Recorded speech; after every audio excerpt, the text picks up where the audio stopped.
Question नजर आ रहा है? अच्छा, अब वो प्रैक्टिस सिस्टम रहता है ये, वो कहता है common information pertaining to GNS for the year ended 30 जून 2017।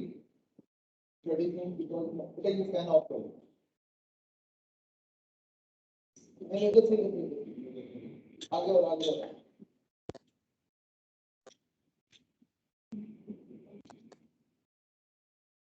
तो इंफॉर्मेशन क्या बेटा for the year ended 30 June 2017 but कहते हैं trade debtors as at 1st July 2016 55,975 transaction for the year ended 30 June 2017 sales including cash sale which is 20% of the credit sale. So this is total sale, but ये कहता है कि जो आपके पास इसकी preposition है वो ये नहीं है कि टोटल सेल का 20% कैश सेल, वो कहता है कि आपके पास जो आपकी क्रेडिट सेल है उनका 20% कैश सेल। ठीक है, आगे वो कहता है sales return pertaining to credit sales only, collection from credit customers including 8.1 million from customer who avail 10% discount. बिल्कुल वैसे ही जैसे वो रवि वाला क्वेश्चन था।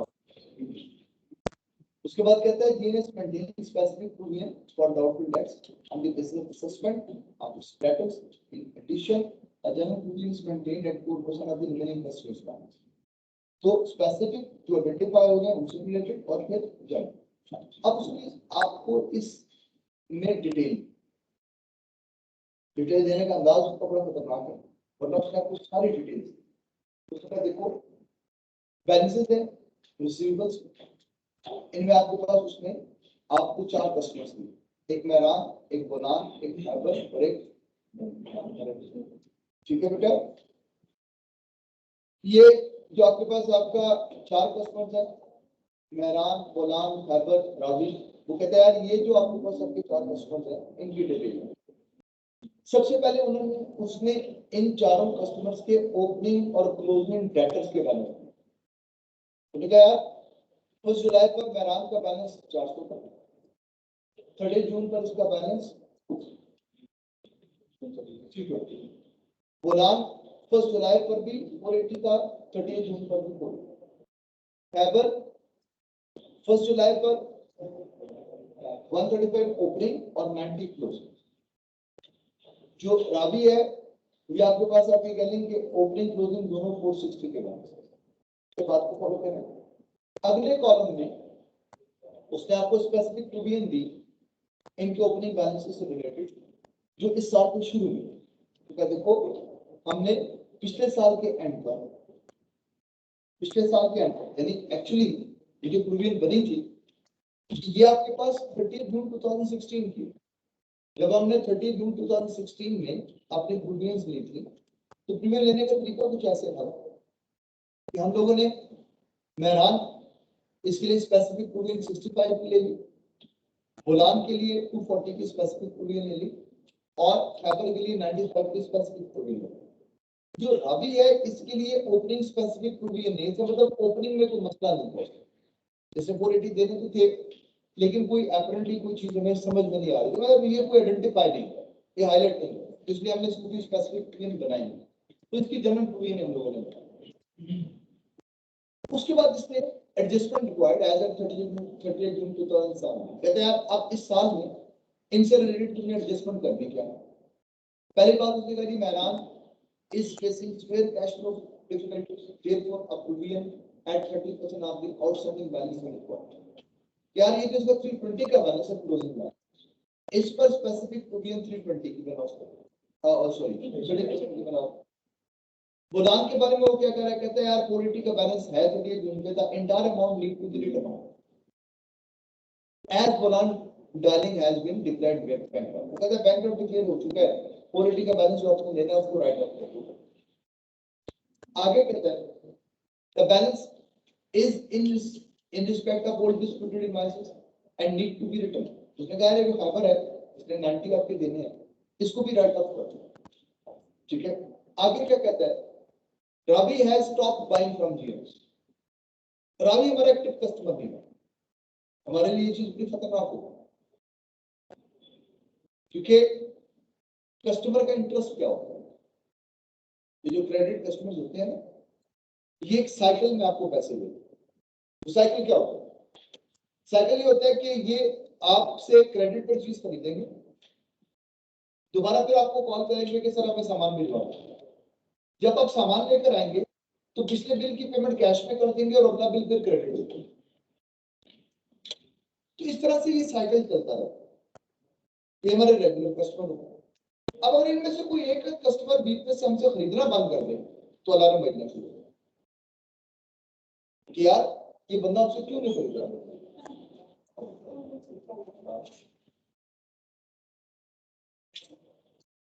क्लियर है? तो लड़कियों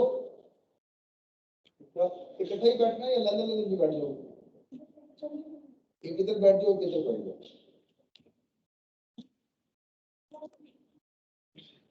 बैठो बैठो जल्दी।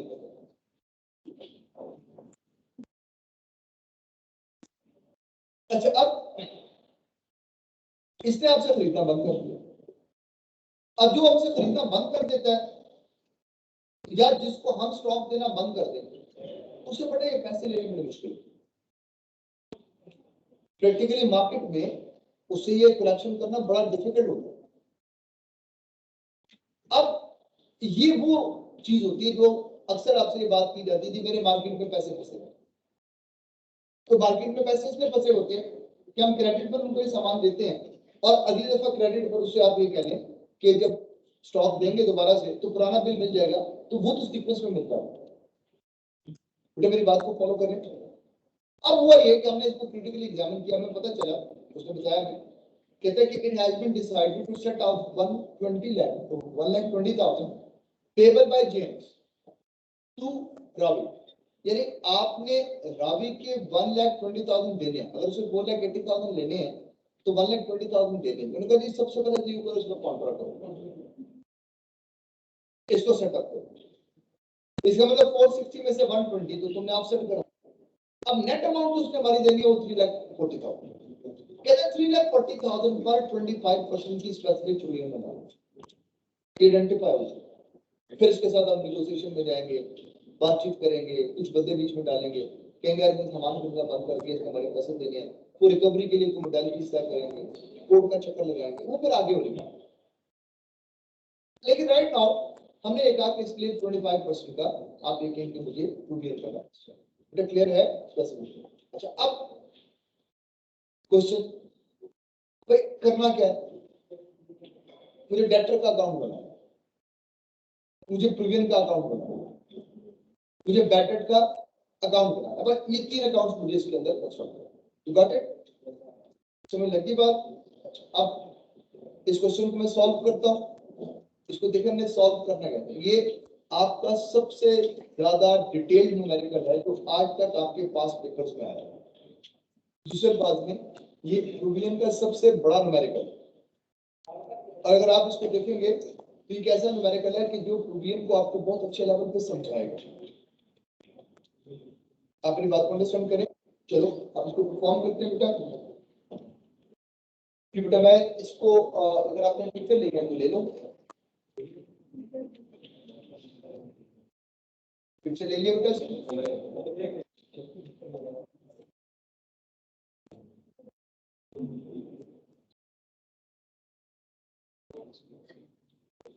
हो गई पिक्चर बेटा? चलो ऑनलाइन ले लिया पिक्चर बेटा?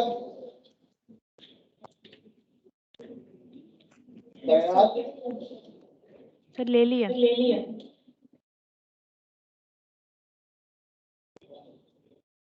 इसकी भी पिक्चर दो।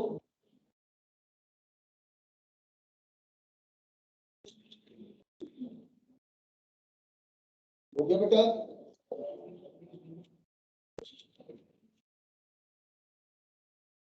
हो गया, आगे चलो। Yes sir. पिक्चर ले लो बेटा।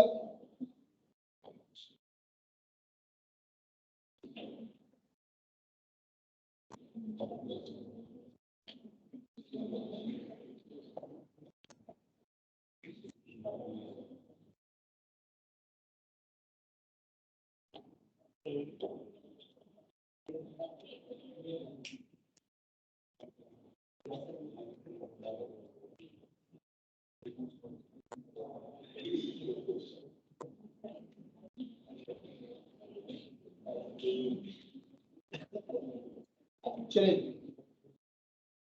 मैं इस क्वेश्चन को सॉल्व करता हूँ, ठीक है।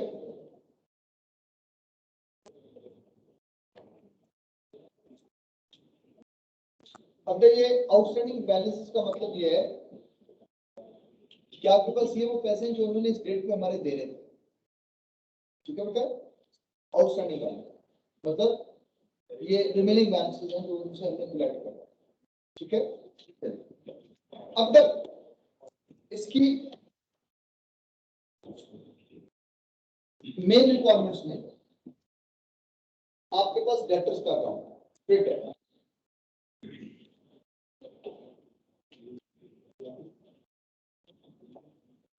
प्रोविजन का और साथ साथ डेटर्स का।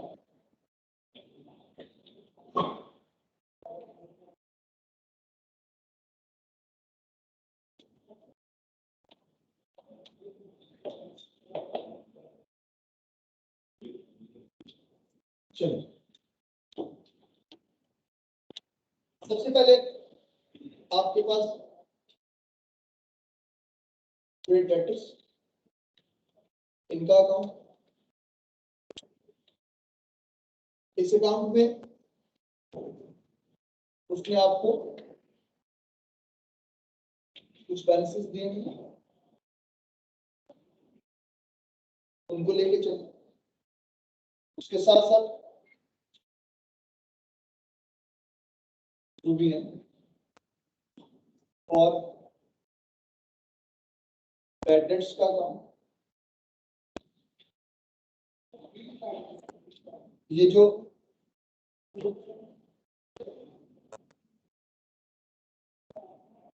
ये अकाउंट भी आपको कर सकते हैं। इसके साथ साथ बैड डेट्स एक्सपेंसिव,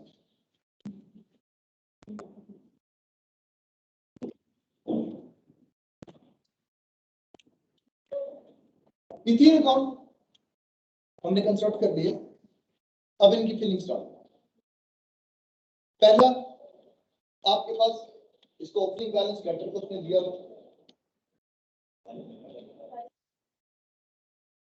975। अब बेटा सारी अमाउंट 1000 रुपीज में है, so actually it is 55.975 million. देखिए मैं ऊपर अमाउंट्स को आप ये कह लें कि यहाँ पे रुपीज में और 3 जीरो सारी की सारी अमाउंट जो है वो 3 zero. So 1 July 2016 balance brought down which is 55,970। अब मुझे सेल्स मेंशन करनी है। सेल्स सर पहली ट्रांजैक्शन दिखाई नहीं दे रही बोर्ड पे, थोड़ा नीचे से अगर स्टार्ट कर दें। स्क्रीन फुल भी की थी लेकिन नहीं नजर आई। मतलब ये आपके पास आपका ऊपर नजर नहीं आ रहा है या साइड पे नजर नहीं आ रहा? टॉप से सर, टॉप से साइड से ठीक है। सबको टॉप से नजर नहीं आ रहा? नजर आ रहा है सर। बेटा आपने उसको दोबारा से पिन करेंगे। ओके सर, हो गया बेटा? यस सर, ठीक है। ठीक। अब यहाँ देखिएगा सेल्स। अब ये मुझे पहली वर्किंग सेल्स बेटा यहाँ देखो, उसने यहाँ पे ये नहीं कहा कि ये टोटल सेल्स है, इसका 80% क्रेडिट सेल, 20% कैश सेल्स नहीं। उसने कहा कि जो आपकी क्रेडिट सेल है उसका 20% कैश सेल्स। सो एक्चुअली जो टोटल सेल है, अगर मैं टोटल सेल्स को 1.2 से डिवाइड करूंगा तो मेरे पास मेरी क्रेडिट सेल है।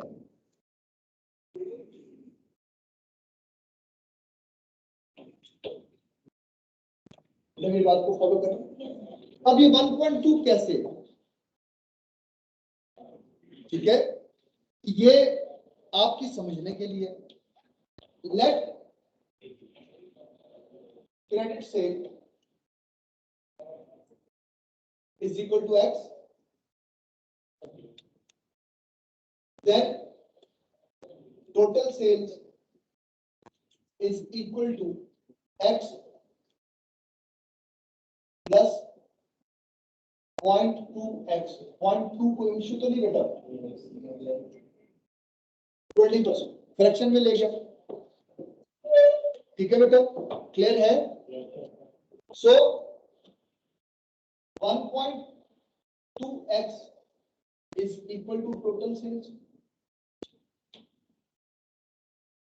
So x is equal to total sales divided by 1.2. बात समझ में आई? तो इसकी इक्वेशन क्रिएट करें। तो ये वाला जो पोर्शन है ये आपकी समझने के लिए, हाँ आप इसको लिखना चाहें तो यहां से स्टार्ट कर सकते हैं।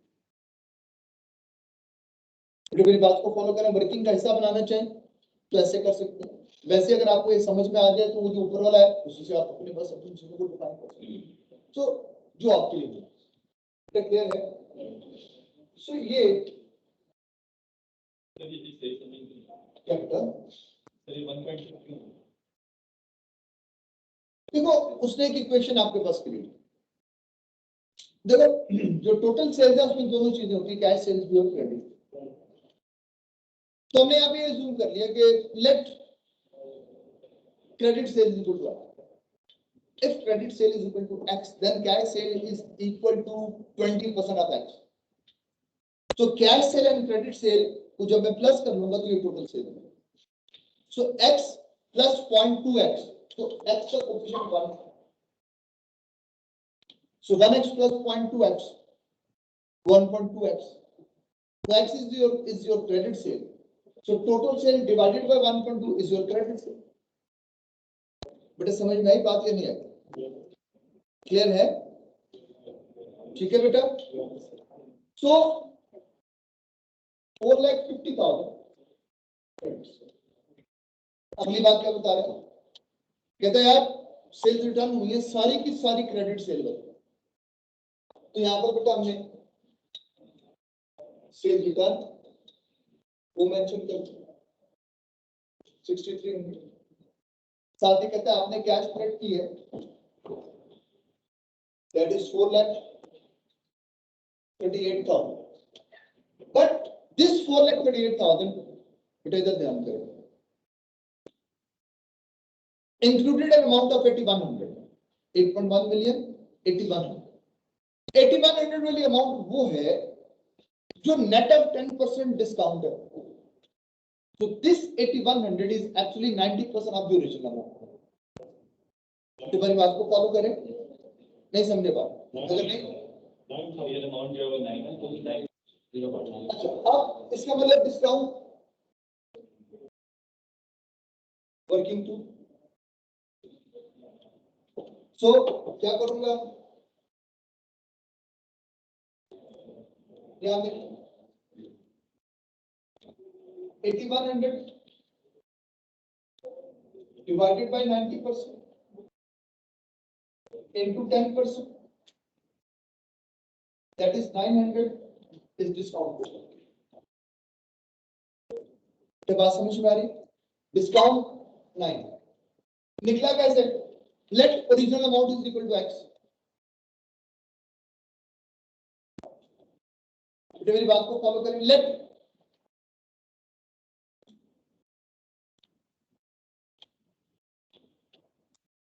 Amount is equal to x. बेटा बात समझ में आ गई? So if this is the case, then net amount is equal to net amount, net of discount is equal to x minus 10% of.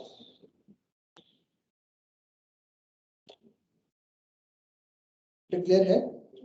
So 0.9x is equal to net amount.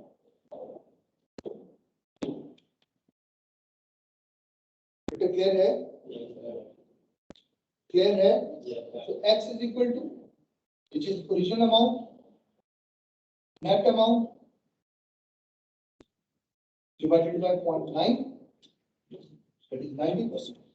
इसका मतलब अगर इसको मैं 0.9 से डिवाइड कर दूं, मेरे पास original amount, और जो भी ओरिजिनल अमाउंट है, अगर मैं उसका 10% ले लूं 0.1, तो वो डिस्काउंट, इट इज डिस्काउंट.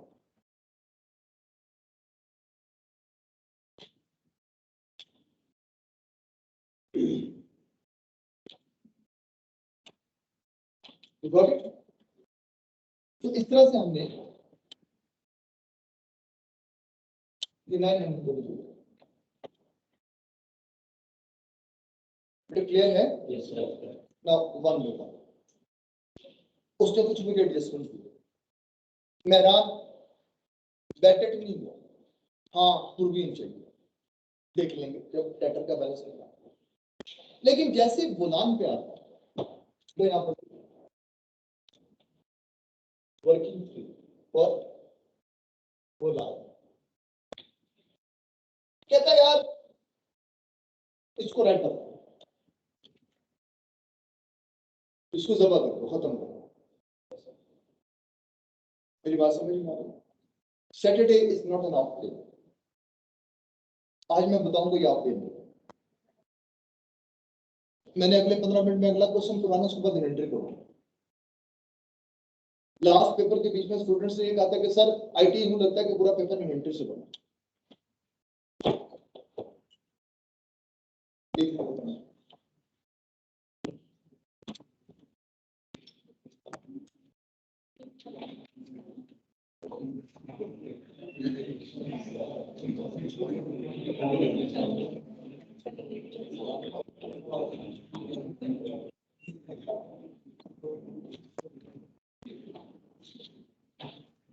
अच्छा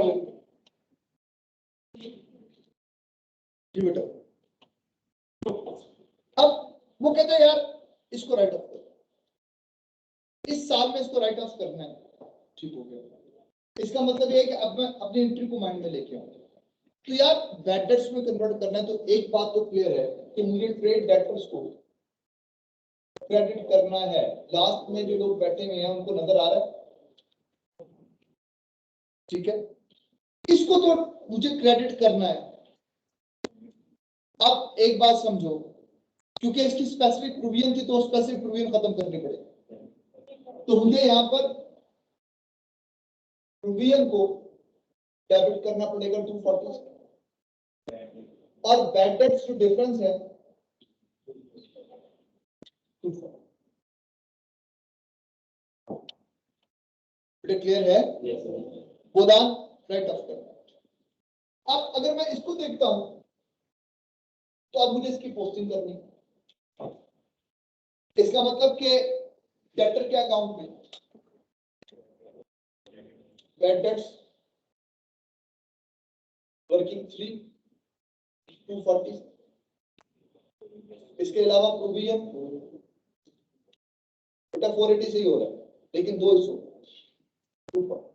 यानी कलेक्टिवली ये 480 है. लेकिन पोस्टिंग वैसे ही जैसे हम लेजर में पोस्टिंग करते हैं. ये 240 प्रोविजन की डेबिट कर दी जाएगी. ट्रेड डिस्काउंट ट्रेड डेबिट करो, जो नाम वो देगा वो यूज करो. बस ये वाली डेट ऊपर वाली मेंशन कर दो, बाकी छोड़ दो. ठीक है, यहाँ तक समझ लगी बात?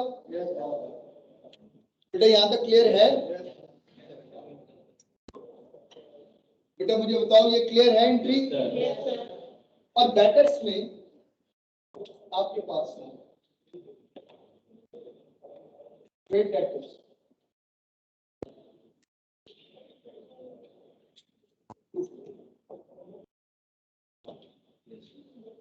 अगला खैबर कहते हैं खैबर का भी 90 आपने लेना है, 90,000 राइट अप करो।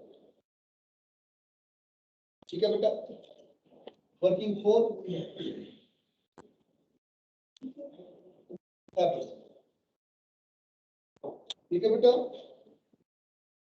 अब मुझे क्या करना है, अपने ट्रेड डेटर्स को एक्चुअल अमाउंट 90 से क्रेडिट करना है। लेकिन मसले की बात करूं, इसकी तो प्रोविजन 95 की है, तो प्रोविजन में मैंने 95 के बात समझ में आ रही है? दैट मीन्स यहाँ पे क्या लिखूंगा,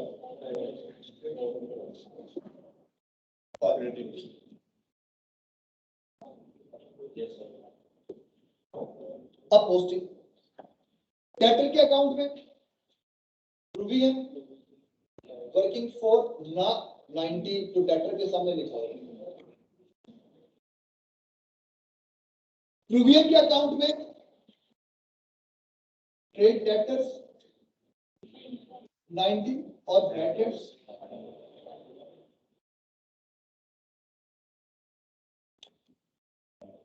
और बैडेड के अकाउंट की क्रेडिट पर प्रोविजन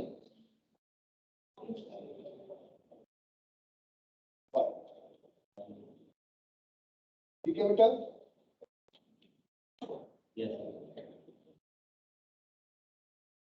ठीक है बेटा, उसके बाद वर्किंग फाइल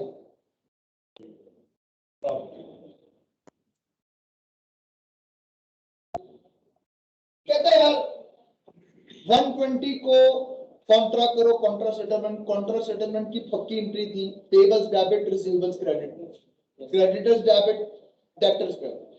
तो बेटा इसकी एंट्री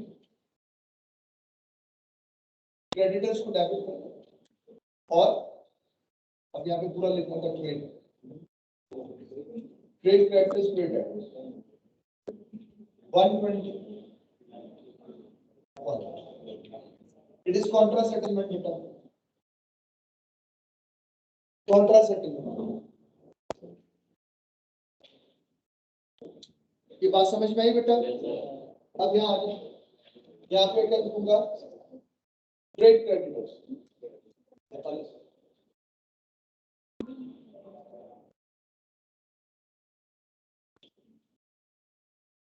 1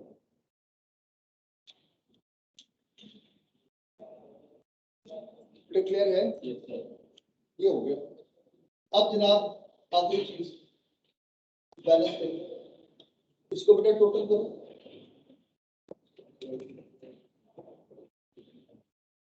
ये बन गया आपके पास 505,975। सो 30th June 2017 कैरेक्टर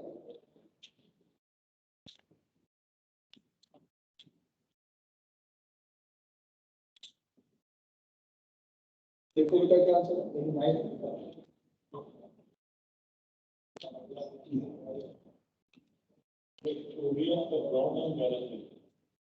अल्लाह पे पेपर का न्यूमेरिकल है, उसने यही तो आपसे पूछना है कि आपको पता नहीं प्रोविजन होती क्या है।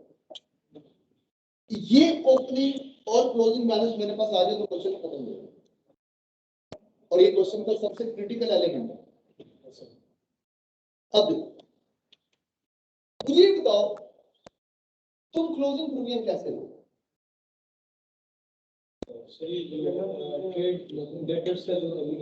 बिल्कुल, इसको याद रखना।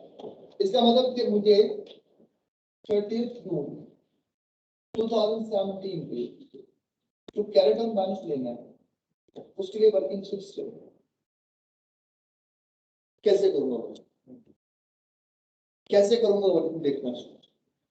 होगा इस तरह से कि वर्किंग 6 में मैं सबसे पहले तो ये देखूंगा कि यार total debtors at 30th June 2017 6,008। ठीक है बेटा। अब इसमें से स्पेसिफिक प्रोविजन भी चाहिए, जनरल भी चाहिए। अब बेटा स्पेसिफिक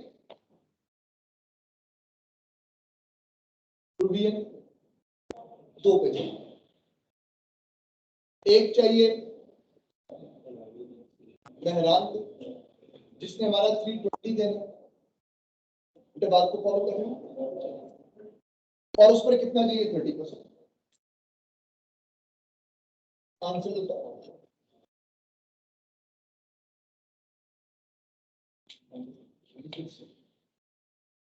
96।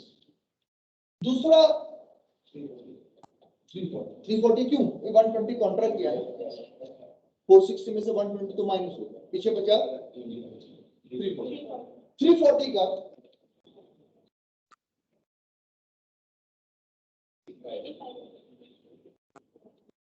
अब बेटा जनरल। अब जनरल के लिए मैं क्या करता हूं यार, ये जो बैलेंस है इसके बीच में से स्पेसिफिक वाले साइड पे करो। 6,085 में से 320 भी माइनस करो, 340 भी माइनस करो, और फिर इसका क्या करना, 5% 4%, इसका 4%, 2 3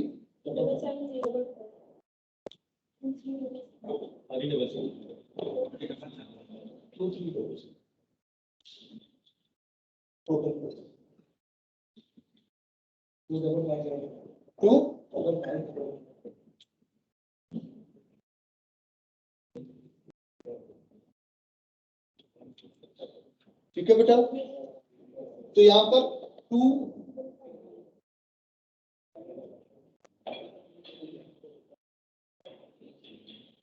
अब सिर्फ एक चीज वो कि 1 जुलाई 2017 के ड्रॉडाउन क्या था, बिल्कुल वैसे जैसे तुमने ये प्रोविजन ली है, बिल्कुल उसी तरीके से ड्रॉडाउन के ऊपर वर्किंग है। इसका मतलब वर्किंग से हम total debtors as at 1 July 16 55 975। अब बेटा स्पेसिफिक प्रोविजन मैं रान पे आपके नहीं, उसका बैलेंस कितना था बेटा,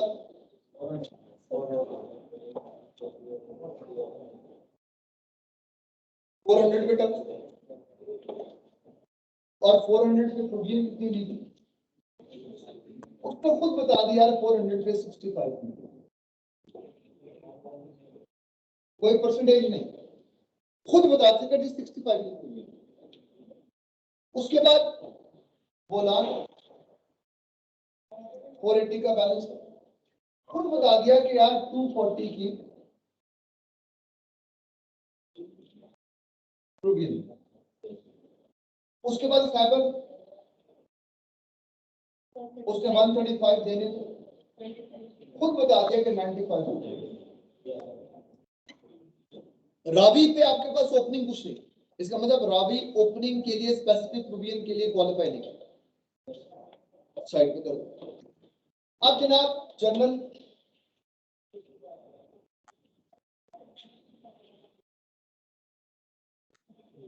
प्रोविजन बिल्कुल वही मैकेनिज्म कि यार 55975 माइनस 400 माइनस 480 माइनस 135 और इसका 4।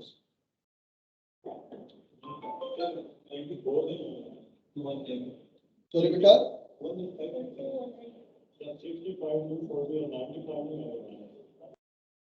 नहीं नहीं नहीं, वो प्रोविजन है, बैलेंस ये है, बैलेंस माइनस करके उसके ऊपर जिस बैलेंस पर स्पेसिफिक बन जाए उस पर जनरली हो, तो वो तो हमने प्रोविजन लिया है, बैलेंस उनका 400 480 135 वो माइनस करते हैं। बेटा बात समझ में आ रही है? हाँ, क्या बता आपको?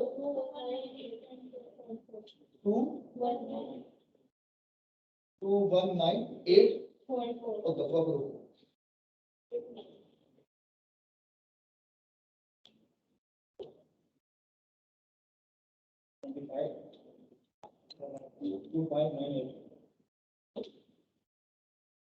अब बेटा 85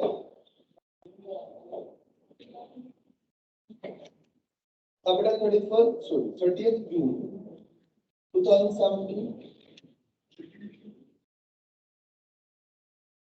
आपके पास बैटेड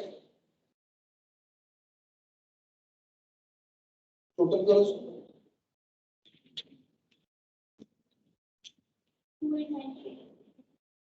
289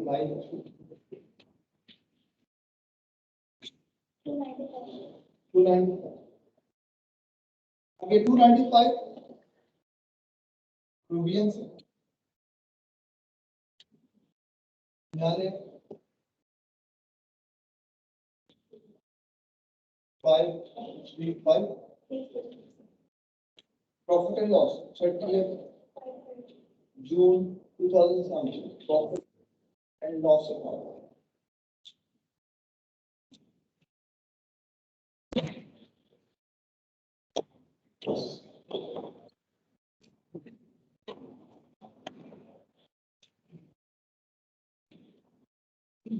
समझ आया? जैसा मैं लग गई हाँ, अब तू कहती थी मैं इसको कर लूंगी तेरे समझ में नहीं अभी खुद तो उस वक्त जब आपने इसको परफॉर्म करने की कोशिश की थी इस क्वेश्चन में नहीं, आपको मैं एक अजीब सी बात बताऊं, अभी आपने इसका सोल्यूशन देख लिया, घर में जाकर दोबारा करने की कोशिश करोगे फिर नहीं होगा, ठीक है?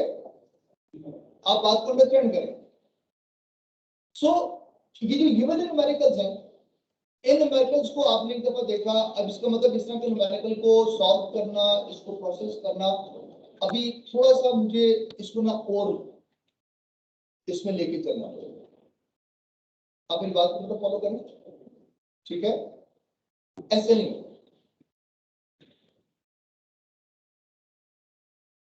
इसमें मेहनत करनी पड़ेगी।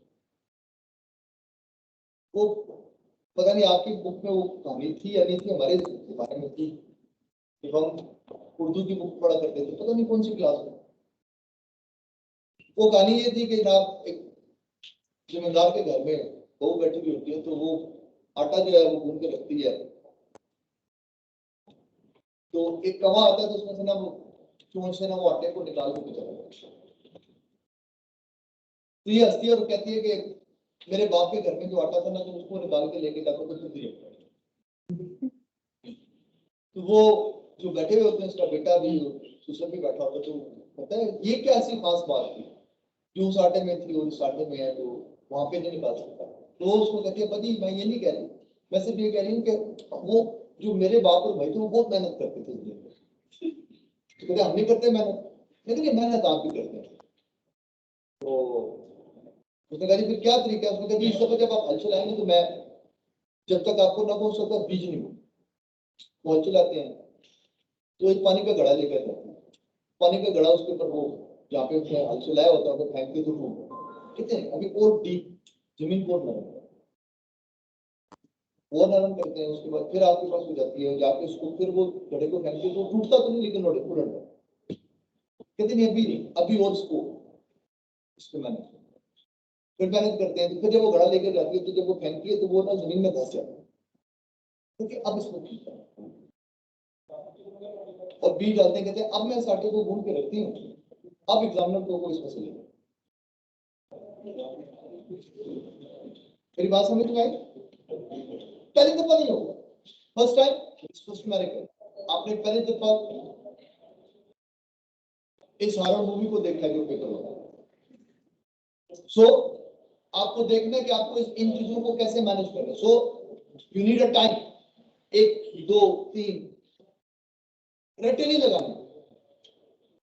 मुझे यहाँ पर प्रैक्टिस के लिए कोई न्यूमेरिकल नहीं चाहिए, आप प्रैक्टिस करें, भाषा प्रैक्टिस करें, लेकिन पास पेपर के जितने न्यूमेरिकल भी प्रैक्टिस करेंगे उससे आपकी स्पीड जरूर बनेगी, समझने में। समझ बनाने के लिए अभी हमें स्कोर ग्रो करना। So it is not all, it is not the end, it is the beginning. मेरी बात को अंडरस्टैंड करें।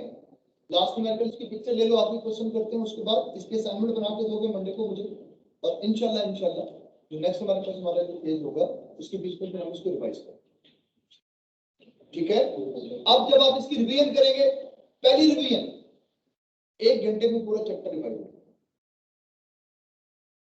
1 घंटे में पूरा चैप्टर रिवाइज हो जाएगा। पूरा चैप्टर जो आपके पास 2 घंटे का टाइम है ना बेटा, इसमें से 1 घंटे में पूरा चैप्टर अपनी इंटायरिटी के साथ रिवाइज हो जाएगा।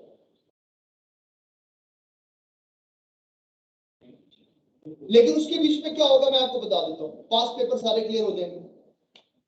आपने जितने कोई 25 प्रैक्टिस क्वेश्चन किए उनकी जो क्लूज होंगी सब क्लियर हो जाएंगे। अब मेरी दुआ है कि अल्लाह करे इसी में से पेपर वो इसको इधर उधर ना हिला। लेकिन इस तरह के न्यूमेरिकल देखो, अभी जो अगला न्यूमेरिकल देखो तो तुम्हें खुद एहसास हो जाएगा कि यार ये नॉर्मल नहीं। जब आपसे पेपर में क्वेश्चंस को पूछने के लिए जाता है, चीजें नॉर्मल नहीं रहती बेटा। ठीक है, यहां तक बात समझ में आ गई? क्लियर है? अच्छा, मजे की बात, अगर आप इसी न्यूमेरिकल को सॉल्व करें सिंगल प्रूवियन के मेथड से, कोई स्पेसिफिक कोई जर्नल नहीं, वो सीधा सीधा क्वेश्चन बहुत आसान लगता है। ये नहीं हमें देखना कि स्पेसिफिक प्रूवियन थी नहीं थी, वो प्रूवियन का एक अकाउंट है यार, सादा सा। बैडेट कितने को है सर? 480 के, लिखो प्रूवियन की डेबिट। बैडेट कितने को है? 90 के, लिखो प्रूवियन की डेबिट। ओपनिंग क्लोजिंग प्रूवियन कैलकुलेट करके लिख लो, खुद बहुत तुम्हें पता चल जाएगा कि बैडेट का एक्सपेंस है 530 आ गया। बहुत आसान, बट मेरी बात को फॉलो करो, लेकिन उस पर नहीं जाओ, ऐसे मैंने इसीलिए इसको पूरी एक्सप्लेनेशन से आपके बोर्ड के ऊपर रख दिया। अब तुम्हारा काम क्या है? पहला काम ये है, इस क्वेश्चन को परफॉर्म करो और इस पर कमेंट करो यार ये किया क्या है। यानी जो चीज तुम्हें समझ में आई है ना, उसको लिखो कि ये काम हमने इसलिए किया है। इसकी पीछे हिस्ट्री लिखो कि यार ये जो हमारे पास पहली एंट्री थी बैटर्स प्रोविजन ट्रेड डेटर्स की, मैंने क्यों किया? ये बैटर्स तुम्हें थे, लेकिन इनकी पुरानी प्रोविजन हमारे पास 240 की थी, तो मुझे प्रोविजन को खत्म करना है। और यहाँ पर बैटर का एक्सपेंस डेबिट इसलिए हुआ कि जो प्रोविजन ली थी वो कम थी और जो बैटर्स हुए वो ज्यादा थे। तो जो डिफरेंस था ये अनप्रोवाइडेड एरिया, इसको पिछले पीरियड में हम एक्सपेंस नहीं कर सके, तो इसमें करेंगे। दूसरे पे लिखो इसके ऊपर कि यार इसमें भी बैटर्स हुए 90 के, हमने बैटर्स के लिए डेटर्स को क्रेडिट किया, प्रोविजन को डेबिट किया, लेकिन प्रोविजन में जो हमने यहाँ पे डेबिट किया वो 95 से इसलिए किया कि यार प्रोविजन होता है 95, एक्चुअल बैटर्स कम हो गए। तो जो आपके पास 5 है ये रिवर्सल है, क्योंकि लास्ट पीरियड में मैंने 95 के अगेंस्ट एक्सपेंस बुक किया। इसको लिखो अपने पास, अपनी नोटबुक के ऊपर लिखो, इसको हाईलाइट करो, यार ये चीज मैं ऐसे करता हूं। इससे ये हो जाएगा कि तुम्हें इस तरह की ट्रांजैक्शन जब कभी आएंगी तो तुम उनमें हारोगे नहीं। अब चाहे जो कुछ मर्जी हो जाए, ये याद रखना कि पेपर का 70% उसी नॉर्मेलिटी पे होगा जो ये होगा। इसका मतलब कि मेरी प्रैक्टिस से मैं 70% को अटेम्प्ट करने के काबिल होता हूँ। अब अगर मेरे अंदर सिर्फ इतनी अकल आ जाए कि मैंने पेपर में काम कैसे करना है, तो 70% से मैं 50% मार्क्स करूंगा। सो विद दिस प्रिपरेशन अगर मुझे पेपर की अटेम्प्ट आ जाए तो इसी प्रैक्टिस के साथ वो जो 25 क्वेश्चन मैंने किए, मैं उनके साथ इस काबिल जरूर हूं कि मैं क्वालिफिकेशन 1 इसमें विन कर सकूं। लेकिन उस विनिंग के लिए ये जरूरी होगा कि मुझे पेपर अटेम्प्ट करना होगा। और अगर आप इससे ऊपर जाना चाहते हैं तो एक स्टेप ऊपर, जहां पे हर किए हुए काम की हर एक एक चीज की मुझे लॉजिक क्लियर हो कि ये क्यों हो रहा है। अपने नोट्स बनाओ, ये वो नोट्स होंगे जिसकी बेस पर तुम फ्यूचर में जाके ITA की ट्यूशन पढ़ा सकते,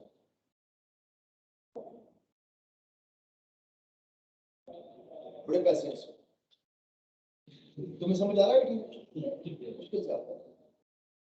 अब ये सोचो एक छोटा सा बच्चा आता है जिसने FLC की हुई है, ये ITA का जिन उसके सामने खड़ा करता है, वो परेशान होता है।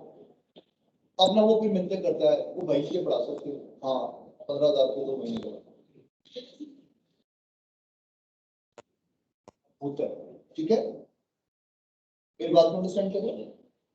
यहां से आपके पास आपका ये इनिशिएटिव ले करो, लेकिन उसके लिए जरूरी है कि तुम्हें खुद समझ में आया हो कि तुमने किया क्या, क्योंकि अब सिर्फ ये नहीं कि तुमने क्वेश्चन को सॉल्व करना, अब ये होगा कि तुमने क्वेश्चन को एक्सप्लेन करना, और क्वेश्चन को एक्सप्लेन करते हुए जितने कॉन्सेप्ट बनते हैं आपकी सोच।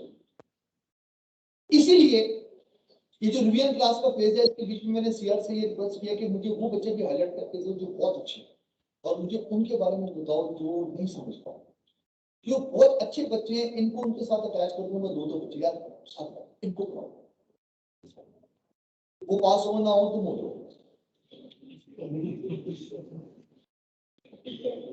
मेरी बात को फॉलो करें, और इंशाल्लाह उसमें ये फायदा भी होगा, ये फायदा भी होगा कि वो जो आपके पास स्टूडेंट्स हैं, मैं खुद भी इस पूरी चीज को लेके चलूंगा, लेकिन आप लोगों के साथ क्या पहुंचेंगे, बहुत सारे बच्चे मेरे पास, अभी मैंने यहाँ पे बातें की, ये ऐसे होती है, नहीं समझ में आएगा, लेकिन अजीब सा एक खौफ है, वो मेरे से बात नहीं करे, खामोश हो गए, अंदर ही अंदर पढ़ते रहेंगे। अब मौलवी याद का पढ़ा के चला गया, नहीं समझ, वो जुमे का खुतबा ही देता है, दे दिया लेके चला गया, अब मुझे क्या पता ये क्या है, नहीं समझ में आ रही, 240 उधर क्यों लिखा, यहाँ पे तो 480 लिखना चाहिए। हो सकता है मैं जो 480 बता रहा हूँ समझ में नहीं आ रहा, आपका दोस्त आपको समझाया हो यार ये 480 है यार, लिख दे 480 यार, जान छोड़, क्योंकि आप उससे वैसे कम्युनिकेट कर सकते हैं जैसे आप उसको समझते हैं, तो उसको समझाना बड़ा जरूरी है। इससे आपको भी क्लियर हो जाता है कि यार ये लिखा हुआ 480 है।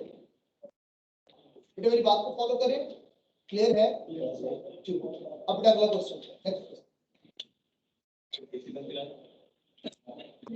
रोटी खाओ यार, उसको आगे उधर कौन है, किसके साथ बता, अहमद उधर साइड पे हो जाए, इसके एसी के नीचे आके बैठ जाओ, फिर आपको ले दे रहा होता है। अगला पेपर जो है सर में दर्द हो, चलो लास्ट न्यूमेरिकल बेटा,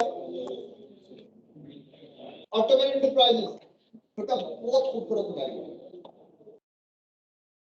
इसने यहाँ पे रट्टे को तोड़ा भाई,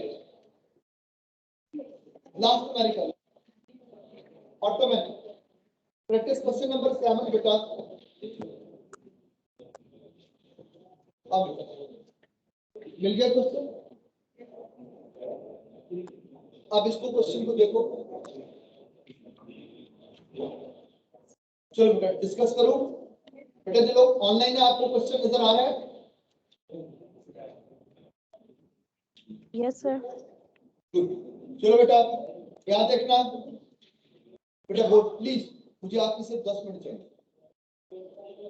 वो कहता है following balances were extracted from the records of ottoman enterprises. इस क्वेश्चन को जब भी पढ़ते हो दिल वैसे लिखा, नहीं इस वजह से नहीं, इसकी रीजन ये है कि जो ऑटोमैन लिखा हुआ इसको आपको शायद मैंने बताया था, ऑटोमैन बेटा ये आपकी लास्ट एम्पायर था, सल्तनत ने उसको मान लिया, ये जो आपका गल हो ये देख लें, लास्ट और आपकी खिलाफत एटलीस्ट मेरे पास एक वो बॉन्ड थी जिसके साथ आपकी उम्मत जो थी ना वो कनेक्टेड थी, कलेक्टिवली एक से होती थी, खलीफा तो कुछ नहीं, उसकी वर्डिंग मेरे लिए बड़ी इंपॉर्टेंट होती है, चाहे वो इनफेक्टिव था लेकिन बहुत इंपॉर्टेंट है। जब वर्ल्ड वार के बीच में आप हारे और आपने साथ दिया जर्मन का उसका, तो उस वक्त ये हुआ कि इसको इस एम्पायर को खत्म किया, और ये कुछ अरसे के लिए खत्म हुआ, सालों के लिए खत्म हो गया। अभी आपने देखे होंगे जो टर्किश गवर्नमेंट ने उस मेंबर को साफ करवाया जो आपके पास खलीफा की। और आपको पता है खलीफा जब खुतबा दिया करते थे तो हाथ में तलवार पकड़ी, जो रेस्ट पे जैसे इमाम साहब खड़े होते हैं ना, उन्होंने आसा पकड़ा होता, वो नहीं, छोटी तलवार को पकड़ा और उसे ये हमारे खिलाफ आप ये कहेंगे जो उससे बाबा जी कहते कहते मर गए। बाबा जी कौन से? बाबा इकबाल, कभी नौजवान मुस्लिम जब तक भी किया तुमने सुना है शेर? हाँ, वो क्या दर्दू है जिसका टूटा हुआ टूटता है, तुझे उस कौम ने पाला है आगोशे मोहब्बत में, उछल डाला पैरों तले ताकि सिरे डाला।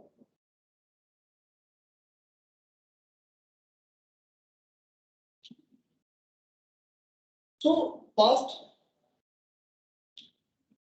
वो क्या कहता है, यादें मादी आजाद है सीनियर से आता है। तो ये हमारे पास हमारे पास है। आज आप इतने इतने बेवकूफ हो चुके हैं कि जिसका दिल करता है वो आपको ताराज कर देता है। कश्मीर को देखो, फलस्तीन को देखो, मिस्र को देखो, शाम को देखो, बोस्निया को देखो, चेचनिया को देखो, इसमें उनको हक हासिल है वो ये करें तो कल वो ताकतवर है। हमें ताकत नहीं,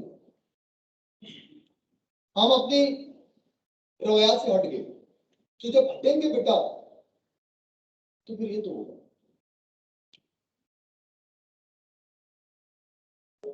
आपकी वो अक्सर बात करता हूं कि बारबाडोस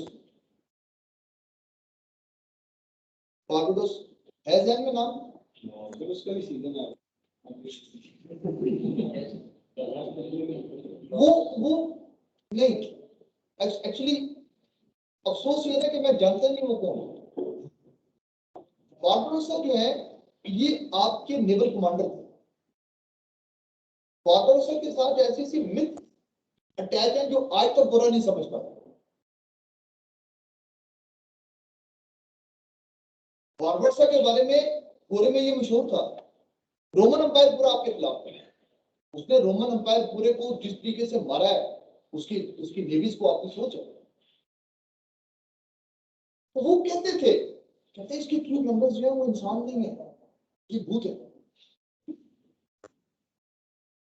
वो कहते थे बारबाडोसा के बीच में, कहता है ये गोरा भी कहता है, तो मैं आज तक नहीं समझ लूंगा।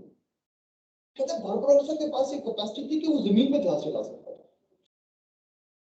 कहते बारबाडोसा के पास एक कैपेसिटी थी कि वो समुद्र के नीचे जहाज चला सकता था। ये उनके लिए आज भी वो, आप ये कहें कि वो टेररिस्ट था, आज भी टेरर है। हमें कुछ नहीं पता बारबाडोसा कौन है, उन्होंने उसके ऊपर पायरेट ऑफ कैरिबियन पूरी मूवी बनाई और उसको इवल कैरेक्टर शो।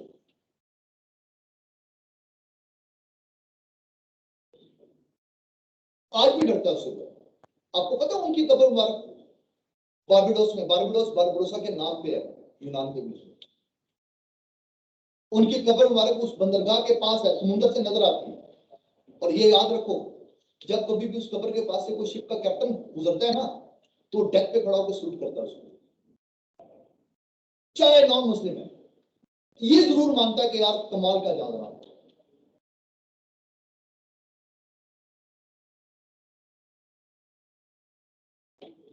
और हमारे साथ मसला क्या है, अपने बुजुर्गों को जानना तो दूर की बात, हमें नाम भी नहीं पता होता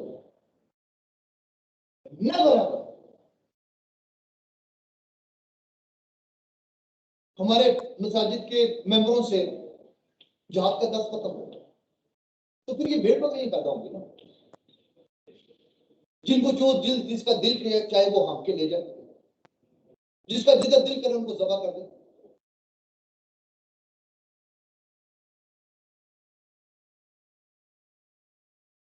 चेचन्स आपसे आज तक डरते हैं, उनकी पूरी एम्पायर आज तक डरती है जो मुस्लिम ने उनके साथ किया। चेचन्स खवातीन,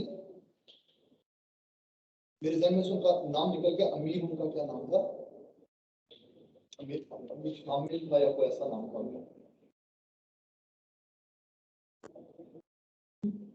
नीचे गैर भाइयों, इन्होंने खुद भी शामिल, इन्होंने ये नहीं देखना कि आगे क्या हो, उस गहरी खाई के बीच में पूरा पूरा कन्वाई गिरा दो, मरना मर दो। लेकिन किसी को हिम्मत नहीं थी कि मेरे घर की तरफ देखो, उनको पता था किस बीच में, आज उनको पता कुछ भी नहीं क्या करेंगे, क्या करेंगे, बस एक बयान देते हैं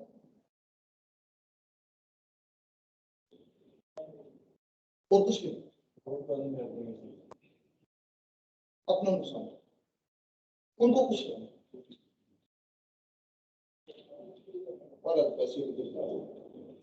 चलो, ऑटोमन एंटरप्राइजेज, उसने कहा तुम्हारे पास रिसीवेबल है 31 नवंबर 2017, 31 नवंबर 2016, दो रिसीवेबल्स हैं। अब पहली बात उसने क्या की है, जरा बड़ा स्विफ्टली देखना, उसके स्टार लगा दिया, उसने कहा 31 दिसंबर 2017, स्टार लगा के नीचे कुछ बता रहा क्या कहता है, कहता है after writing of received of 32,000, कहता है यार ये बैड डेट्स राइट ऑफ इनमें से कर चुका हूं, ये ऑलरेडी इसमें से माइनस हो चुके हैं। तो पुत्रों बात समझ में आ गई? अब सुनो सुनो, अब मैं जब रिसीवेबल का बैलेंस लेकर आऊंगा तो इस अकाउंट में यहां पर 6,18,500 जरूर लेकर आऊंगा, लेकिन खबरदार यहाँ पे बैड डेट्स नहीं लिखूंगा 32,000 की, क्योंकि ये बैड डेट्स इनमें से माइनस हो चुके हैं। लेकिन जब बैड डेट का अकाउंट बनाने के जाऊंगा तो 32,000 यहाँ लिखूंगा।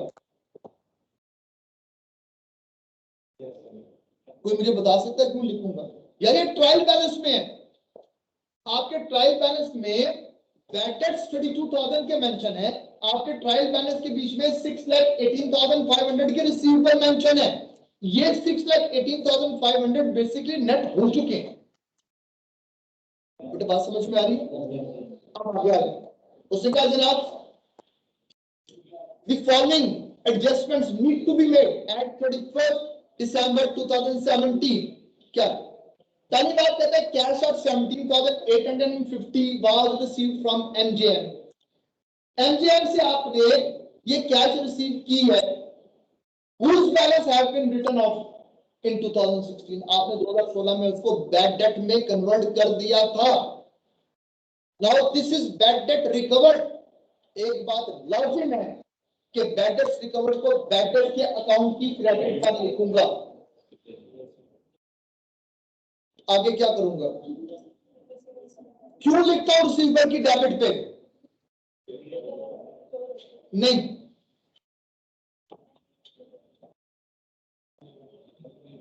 रिसीवेबल की डेबिट पर क्यों लिखता हूं, क्यों रीइंस्टेट करता हूं? कौन बोला? क्या बात है, मैंने इसको क्या किया? अब जरा इस चीज को समझना, मैं क्यों रिसीवेबल की डेबिट पे लिखता हूं इसको। ठीक है बेटा, मैं शेयरिंग ऑफ कर रहा हूं, बेटा जरा इधर बोर्ड की तरफ ध्यान करना। जी बेटा, जो लोग ऑनलाइन है बोर्ड नजर आ रहा है बेटा? Yes, sir. Yes, sir. अब यहां देखो, आप इसको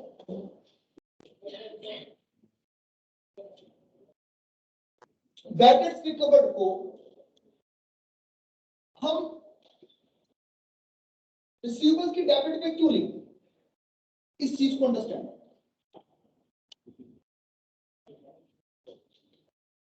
क्या देखो,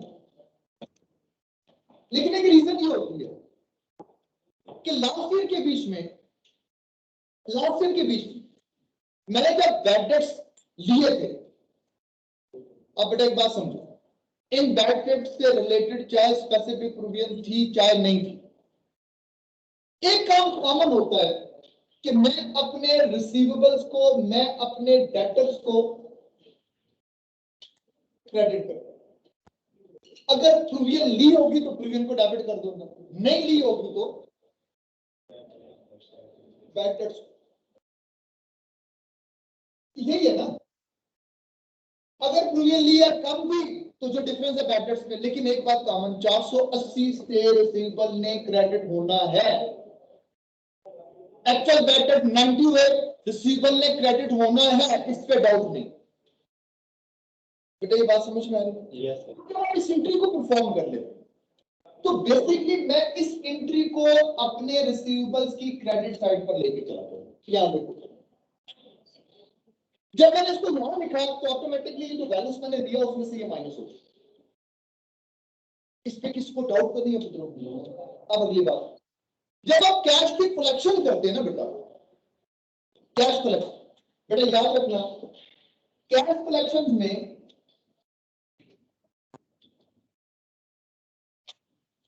आपकी कैश कलेक्शन के डिफरेंट सोर्सेज है। कैपिटल से कैश आ जाती है, कैश सेल से कैश आ जाती है। बेटा मेरी बात को फॉलो कर रहे हैं?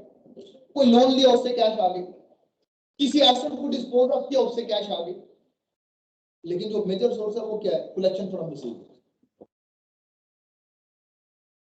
Collected from mister A, mister B, mister C, mister D. और आपको याद होगा हम सीधे सीधे काम करते हैं, हम कहते हैं यार पैसे मिले हैं ना, तो क्या करो, रिसीवेबल्स को डेबिट करो, कैश को क्रेडिट कर दो, बैंक सॉरी कैश बैंक को डेबिट कर दो, रिसीवेबल्स को क्रेडिट करो। तो बात समझ में आ रही है?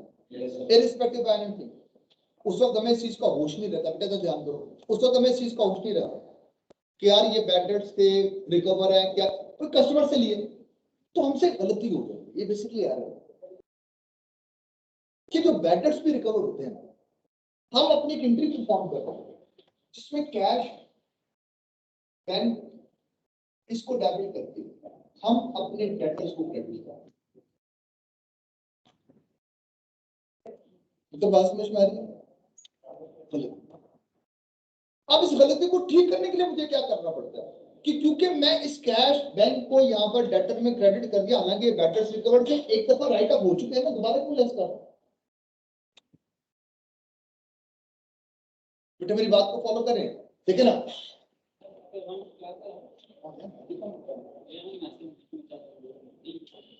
किसने मैसेज?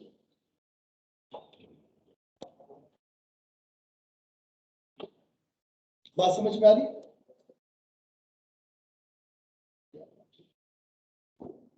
अच्छा, ये जो कैश कलेक्शन है, अगर आप इस एंट्री को परफॉर्म कर लेंगे, आपको पता है आप रिसीवेबल को दोबारा कम कर रहे हैं। आप देखो ना, रिसीवेबल कैश की वजह से भी कम हुए, रिसीवेबल बैड डेट्स की वजह से भी कम हुए। अब अगर मैं दोबारा कैश में लिख लूंगा कि 480 की मुझे कैश पे लिखी और एंट्री में ये परफॉर्म कर लेता हूं कि जनाब मैंने डेबिट कर दिया किसको, कैश को, क्रेडिट कर दिया मैंने रिसीवेबल्स को, तो रिसीवेबल तो फिर कम हो गए। एक दफा काम करना ठीक है, दूसरी दफा तो अगर मैं ये कर लूं कि मैंने इस कैश में वो कैश भी इंक्लूड कर ली जो बैड डेट्स रिकवर्ड किए, तो फिर मुझे इसको करेक्ट करने के लिए डेटर की डेबिट साइड पर जाके उस बैड डेट्स को लिखना जिससे वो लाए। आपको मेरी बात समझ में? मैं रिपीट कर देता हूं कि आप इस चीज को देखें, जरा इस चीज को समझो, या मैं लिख कर दे देता हूं आपको ज्यादा आसान है। आपने पहले साल में अपनी क्रेडिट से फर्स्ट ईयर, ठीक है, सेल्स आपके पास हुई 2 लाख,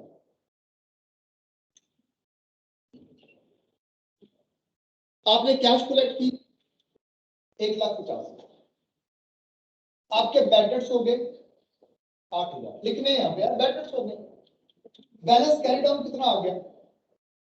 आप एक बात को देखिए, ये रिसीवेबल्स से ये अमाउंट टू बी रिसीव्ड, मैंने कहा 1,50,000 की कैश मिली, मैंने कहा डेटर कम है, तो पैसे मिल गए ना, डेटर कम। बेटा मेरी बात समझ में आ रही? फिर 8,000 के बैड डेट्स हुए, मैंने कहा डेटर कम हो गया, 8,000 से और कम, अब 42,000 का मेरे पास क्या बैलेंस? ये बैलेंस दोनों चीजों को लेस करता है। ठीक है, मेरी बात को फॉलो करें। यही जो बैलेंस आपके पास आपका कैरी डाउन है, ये अगले साल में क्या हो जाएगा? अब ये सपोज कर लो, ये सपोज कर लो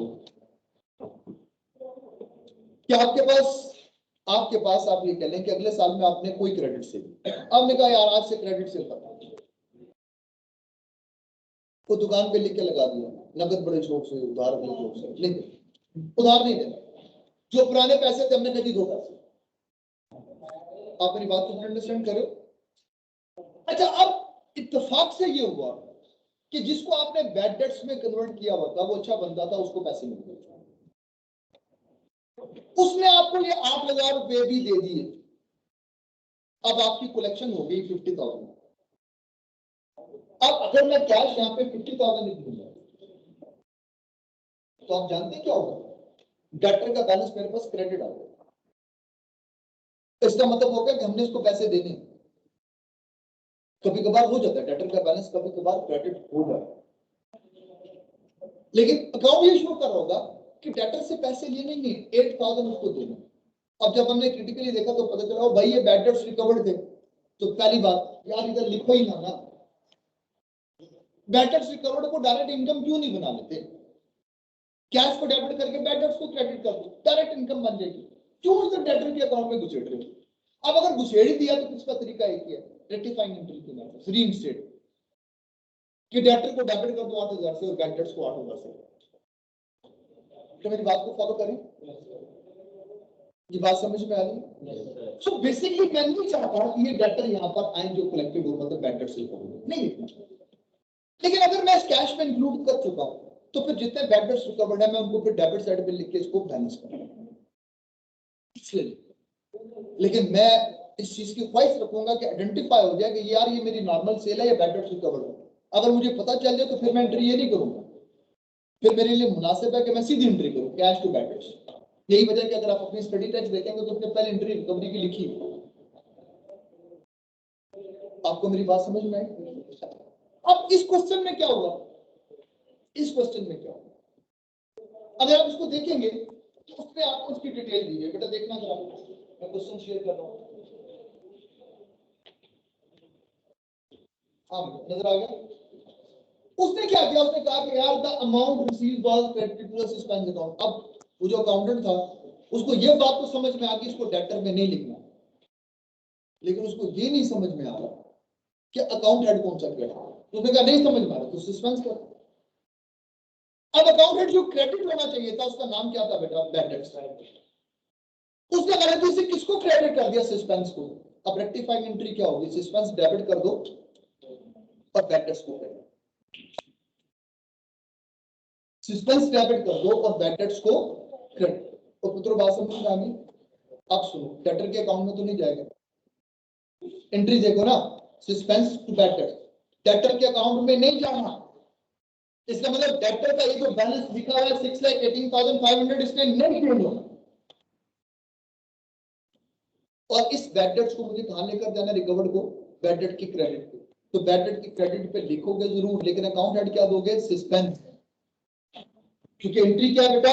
suspense debit bad debts credit. Clear है? ये हो जाएगा?